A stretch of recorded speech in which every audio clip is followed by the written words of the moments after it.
How do you overcome trauma? For a person, a community, or a nation, there's no straight answer. When a collective identity is shaken to its core by a catastrophic event, that pain lingers in the national psyche for generations. It reshapes how people live, how they see the world, and how they tell stories. For Japan, the 2011 Tohoku Earthquake, the tsunami, and the Fukushima nuclear disaster were a new kind of culture shock. Its aftermath still lingers in the fabric of Japan's culture and how it engages with the world. In the book Cultural Trauma and Collective Identity, sociologists argue that trauma is a process. It's not the event itself, but how society remembers and represents it.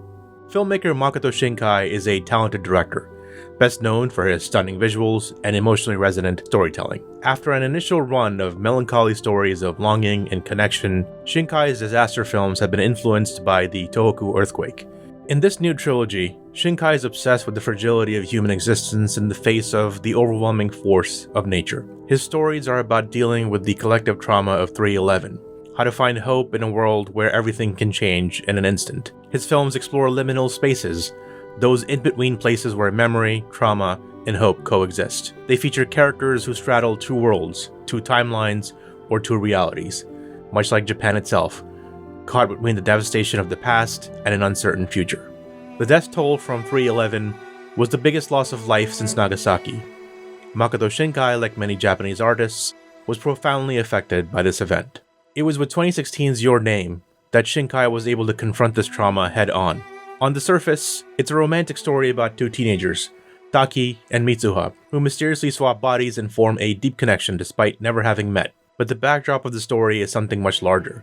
A comet hurtles towards Earth, poised to destroy Mitsuha's hometown of Itomori. The parallels to the 2011 earthquake and tsunami are not hard to miss. The town of Itomori, where Mitsuha lives, is threatened by a natural disaster that no one sees coming. The comet Tiamat becomes a stand-in for the tsunami, an unstoppable force that tears through the town, leaving destruction in its wake. But it's not the disaster itself that echoes 3/11. It's the way the characters experience time and memory. Taki's attempt to save Mitsuha and her town involves crossing the boundaries of time itself. In a sense, he's trying to rewrite history and undo the disaster. Like with the disaster of the Tohoku earthquake, he wants to reverse time, to go back to the moment before the wave hit, before all the devastation and death. But of course, time doesn't work that way. Itomori is still destroyed, but Taki's intervention is able to save Mitsuha and the townspeople. In Your Name, Shinkai employs liminal spaces, a Latin word meaning threshold. The torii gates of Itomori, Mitsuha's red ribbon, Katawari Doki are all boundary spaces. Mitsuha and Taki's connection is a bridge between the past and the present. Just as Taki is able to save Itomori and its people, Itomori changes Taki, even if he loses his memory. At the end of the film, when asked why he wants to become an architect, Taki says he wants to build landscapes that leave heartwarming memories, because you never know when Tokyo might disappear as well, speaking directly to the fear that many Japanese still hold about the future of their land.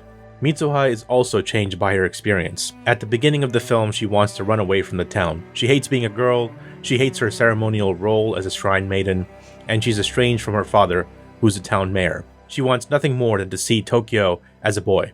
When she wakes up in Taki's body, she is able to live the life of a Tokyo schoolboy with a part-time job at an Italian restaurant. Her experience with Tokyo deepens her understanding of the world beyond her town and of her importance within her community, allowing her to confront her father at the climax of the film to save Itomori's people from being destroyed by the comet. Instead of running away, she takes responsibility for her community and for her family.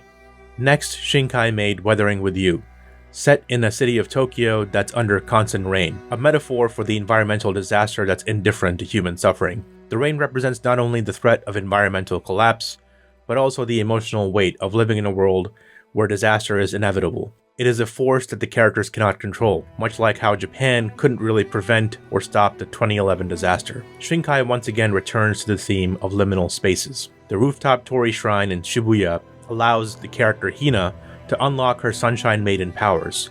Hina, the heroine of the film, has a supernatural ability to stop the rain, but it comes at a cost. Every time she clears the skies and summons sunshine, she sacrifices a part of herself. Eventually, she'll return to the clouds, and thanks to her sacrifice, the rain over Tokyo will stop. Hodaka refuses to accept Hina's sacrifice, so he jumps through the torii gate, finds Hina, and asks her to return and to live instead of sacrificing herself. The film ends with Tokyo flooded more than ever as the rain continues for years. This ending of the film mirrors the difficult choices Japan has faced since 3/11. How do you balance individualism and safety? Do the needs of the many outweigh the needs of the few, or the one? Shinkai's controversial answer is no. Although Hina chooses to sacrifice herself, Hodaka, the main character of the film, decides to bring her back. His choice means Tokyo is under permanent rainfall, but the family of Hina, Hodaka, and Nagisa survive to live. Hina and Hodaka are reunited, and Hodaka doesn't end up like his alcoholic mentor Suga. Even Suga becomes a better person by the end. So the message of Weathering with You is to find a way to live with nature, rather than give in to nihilism and unnecessary sacrifice, a theme that resonates with Japan's young people.